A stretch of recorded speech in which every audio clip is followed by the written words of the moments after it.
పంచమి పుట్టకు మొక్కిన భాగ్యం ఎంత భాగ్యం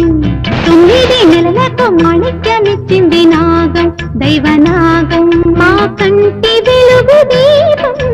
పరులకివ్వ తగునా మాట మారిపోతే ఊరుకోదు దైవం పంచమేలా పోమా నాగుల పంచమి పుట్టకు మొక్కిన భాగ్యం ఎంత భాగ్యం 9 నెలలకు మాణిక్యమిచ్చింది